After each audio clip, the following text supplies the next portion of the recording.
ब्रह्मोपदेष्ट्रे मे गुरवे दैवताय च प्राप्याय प्रापकायास्तु नमः श्रीनिधये नमः நமோ வெங்கடேசாய. அன்பர்களே வணக்கம்.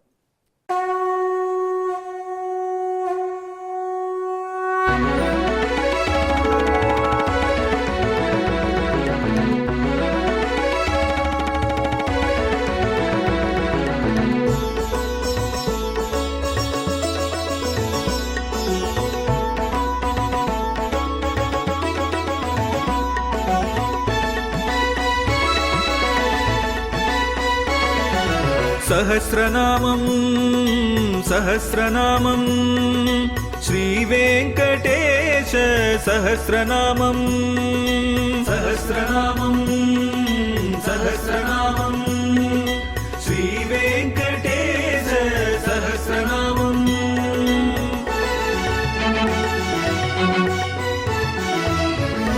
உலகில் கலிவினை தோஷம் அகற்றும் நாமம் சஹஸ்ரநாமம். உயர்வுகளை வாழ்வில் அளிக்கும் நாமம் சஹஸ்ரநாமம். திருமலையில் தினம் அர்ச்சனை நடைபெறும் நாமம் சஹஸ்ரநாமம். திருவேங்கடனின் தரிசனம் காட்டும் நாமம் சஹஸ்ரநாமம். சகஸ்ரநாமம் சகஸ்ரநாமம் श्रीवेङ्कटेश सहस्रनामं सहस्रनामं सहस्रनामं श्रीवेङ्कटेश सहस्रनामं. கண்ணபிரான் கிருஷ்ணாவதாரத்திலே செய்த பல ஆணைத்துளிகள் தேவர்களுக்காக, தேவர்கள் ரட்சணத்துக்காக, தர்ம சம்ஸ்தாபனத்துக்காக செய்த செயல்கள் பல பல. அவற்றிலே மிகச் சிறப்பாக இன்றும் மக்களோடு ஒன்றிவிட்ட ஒன்று நரக சம்ஹாரம். நரகன் என்கிறவனே சம்ஹரித்தான் பகவான். இந்த நரகன் யாரு? தேவாதி தேவனான எம்பெருமான் வராகனாக அவதரித்த பொழுது ஹிரண்யாக்ஷனை சம்ஹரித்து பூமியை மீட்ட பொழுது வராக பெருமானுக்கும் பூமி தேவிக்கும் ஏற்பட்டக்கூடிய இணைப்பினால இவன் பிறந்தான். பூமி தேவி ஒரு மனித உருவத்தில் இருந்தா, வராக பெருமான் திருமால் வராக உருவத்தில் இருந்தான். அவர்கள் இருவருக்கும் பிள்ளை பிறப்பது என்பது பகுத்தறிவுக்கு ஒவ்வாதது என்று சில பல தலைவர்கள் நம்ம நாட்டில் இந்த கதையை பரிகசிப்பார்கள். பூமி ஒரு பெண்மணியாக இருந்தால் என்று சொல்லும் பொழுதே பரிகசிக்க வேண்டும். பூமின்னா இந்த பூமி லோகம்தானே. அவரை பெண்மணி எப்படி சொல்கிறோம்? அவள் பூமியை ஆழ்வதனால, பூமிக்கு இன்சார்ஜாக இருப்பதனால. அந்த பூமியை மீட்டெடுத்த பகவான் எல்லாம் வல்ல இறைவன். அவன் எப்படி வேண்டுமானாலும் எதை வேண்டுமானாலும் செய்ய முடியும். நம்பிக்கை உள்ளவர்களுக்கு அதில் ஐயம் கிடையாது. அப்படி வராக பெருமான் பூமியோடு இணைந்த பொழுது பூமிக்கு ஒரு பிள்ளை, மிக வலிமை வாய்ந்த பிள்ளை பிறந்தது. எந்த தாய்க்கும் பிள்ளை பிள்ளை தான். அதனால் பூமி தேவி வராகன்ட்ட கேட்டான், இந்த பிள்ளைய நல்ல பிள்ளையாக இருப்பானான்னு கேட்டான். வராக பெருமான் சொன்னார், வாய்ப்பே இல்லை. உங்களுக்கு எனக்கும் பிறந்த பிள்ளை நல்ல பிள்ளையாக இருக்க வாய்ப்பு இல்லையா? இல்லை. ஏனென்றால் உருவான நேரம் சரியில்லை. இவன் உலகுக்கு பெரிய தீங்கல் செய்து கொண்டிருப்பான். அதனால் இவனை நானே அழிக்க வேண்டி வரலாம். பூமி பதறி போனாள். இவ்வளோ கூலாக சொல்கிற நானே அழிப்பேன், பெத்த பிள்ளை நானே அழிப்பேன்னு சொல்லக்கூடியது யார்? ஒருத்தர் தான் முடியும். அம்மா எனக்கு வேண்டுதல் வேண்டாமல் இல்லாதவன்னு திருவள்ளுவர் பேர் வச்சுருக்காரு. எனக்கு வேண்டியவங்க வேண்டாதவங்களே கிடையாது. ஆனால் சிலரை அழிக்கிறேன், சிலரை காக்கிறேன். யார் தேவ பிரகிருதிகளோ அவர்களை காக்கிறேன், யார் அசுரத்தன்மை உள்ளவர்களோ அவர்களை அழிக்கிறேன். தேவத்தன்மை என்றால் என்ன, அசுரத்தன்மை என்றால் என்ன? அன்னை கேட்டாள். யார்கள் வேதத்திலும் சாஸ்திரத்திலும் நான் இட்ட கட்டளைகளை பணிகின்றார்களோ, மதிக்கின்றார்களோ அவர்கள் தேவத்தன்மை உள்ளவர்கள். யார் அதை மதிக்க மறுக்கிறார்களோ அவர்கள் அசுரத்தன்மை உள்ளவர்கள். அப்படிப்பட்டவர்கள் ஆன்டி சோஷியலாக ஆவார்கள். அவர்களை அழிக்க வேண்டிய கட்டாயம் வரத்தான் செய்யும். பதறிப்போன பூமி பெருமான்ட்ட சரணாகதி பண்ணிடும். சுவாமி இவனுக்காவது ஒரு எக்ஸப்ஷன் கொடுக்கக்கூடாதா? என்ன எக்ஸப்ஷன்? என்னை தவிர யாரும் இவனை கொல்லக்கூடாது, அப்படி அனுகிரகம் பண்ணணும்னு கேட்டான். இப்படி சில புராணங்கள்லேயும் வரலாறுகள் இருக்குது, அதை வச்சு சொல்கிறோம். பகவான் சொன்னான், நீ கோபிச்சுண்டு இவன் அடித்தாலோ அல்லது உன்னுடைய கோபித்து கொண்ட நீ கட்டளையிட்டவள் தாக்கினாலோ இவன் அழிவான், ஒத்துக்கிறேன். இப்போது அவனுக்கு ஏகப்பட்ட வரங்களை கொடுத்தார். அந்த நரகன் தேவர்கள தலைவனான நாராயணனுக்கு பிள்ளையானாலும் அசுரன் ஆயிட்டான். இந்த வரலாற்றில் நம்ம கற்றுக்கொள்ள வேண்டிய பாடம், நீ அசுரனா தேவனா அப்படிங்கிறதுக்கு என்னப்பா டெஸ்ட்டு? உன்னுடைய தன்மை, அதன் அடிப்படையில் சிலர் அசுரராகிறார்கள், சிலர் தேவர்களாகிறார்கள். தேவாதி தேவனான திருமால் பெற்றெடுத்த மைந்தனே அசுரன் ஆயிட்டான். அதான் நரகாசுரன் கதை நமக்கு சொல்லும் நல்லதொரு செய்தி, தெரிஞ்சுக்கணும். நரகாசுரனுக்கு வலிமை அதிகம் இருந்தது.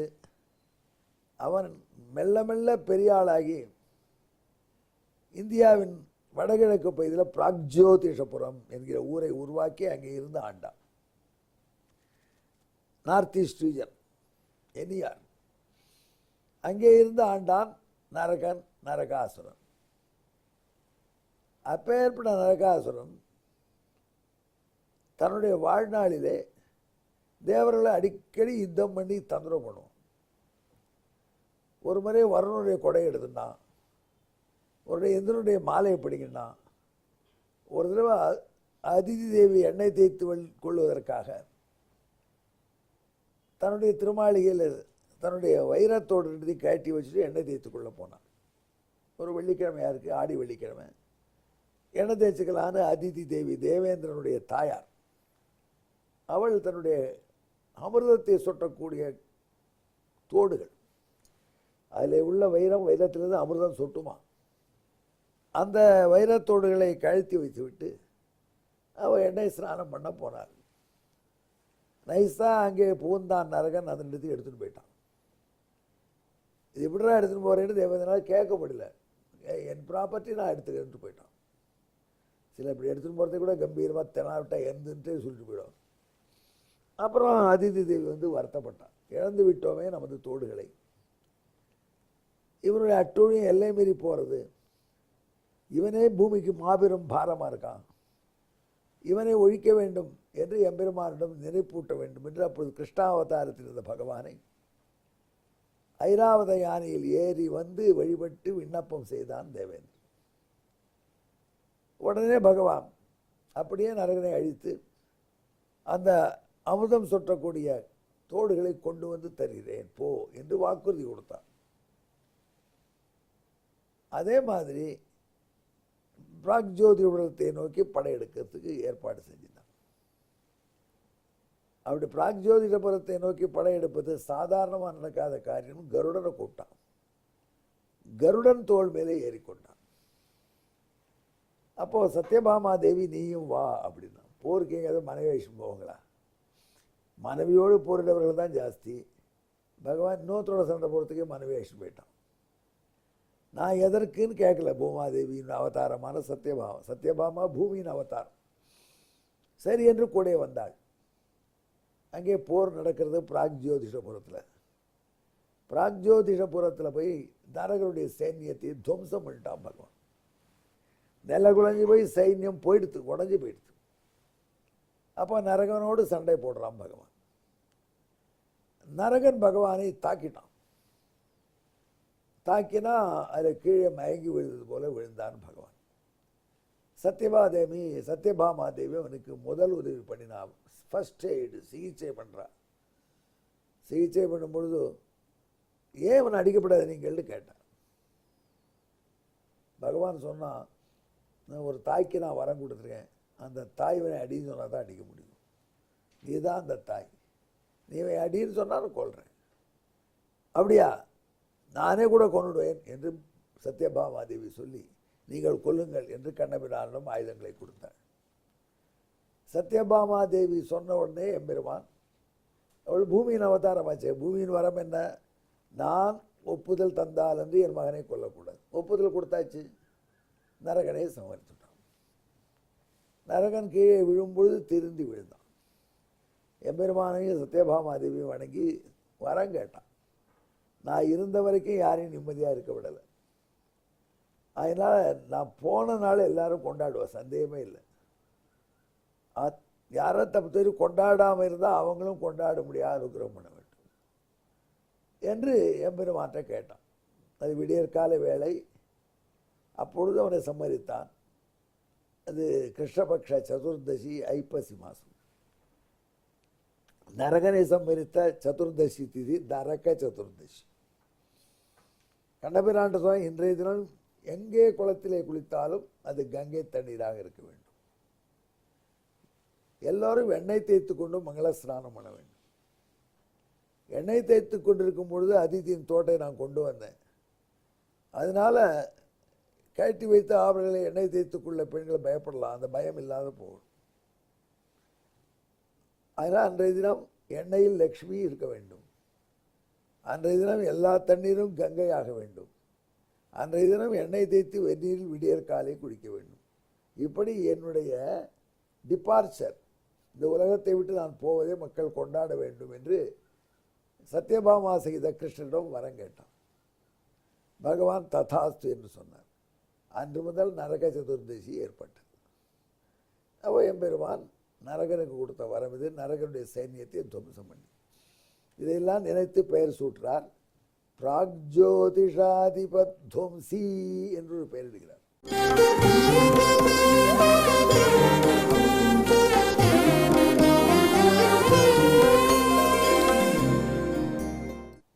இதுவரை நாம் சொன்ன விளக்கங்களை வடமொழி வாய்ப்பாட்டிலே பாருங்கள். பிராக்ஜோதிஷ புரங்கத்வா நரகம் ஹதவான் பிரபு பிராக்ஜோதிஷாதிபத்வம்சி பாமா பூத புவாசகா.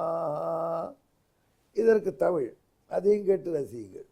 பிராக்ஜோதிஷபுரமாம் நரகன் தலைநகர், அதனாலும் அவனும் பிராக்ஜோதிஷபுராதிபன், அவனை துவம்சம் செய்தவன் கண்ணன், பாமாவான பூமா உடனே ஏகி பிராக்ஜோதிஷாதிபத்வம்சியாமே. நமக்கு எம்பெருமான் என்றும் இன்னருள் செய்வதற்காக, நம்ம வீட்டிலே நரக சதுர்தசி நன்கு நடப்பதற்காக திருவேங்கடமுடையானை தியானம் பண்ணிக்கொண்டு இந்த திருநாமத்தை ஜெபியுங்கள்.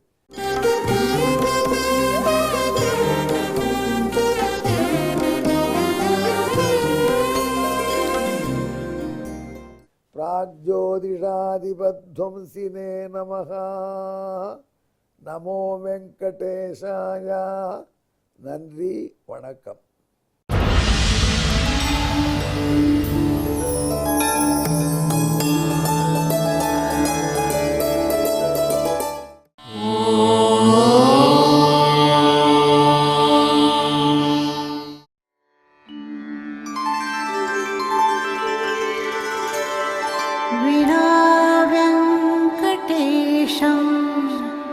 ननाथो ननाथः सदा वेङ्कटेशं स्मरामि स्मरामि. हरे वेङ्कटेश प्रसीद प्रसीद. प्रियं वेङ्कटेश प्रयच्छ प्रयच्छ.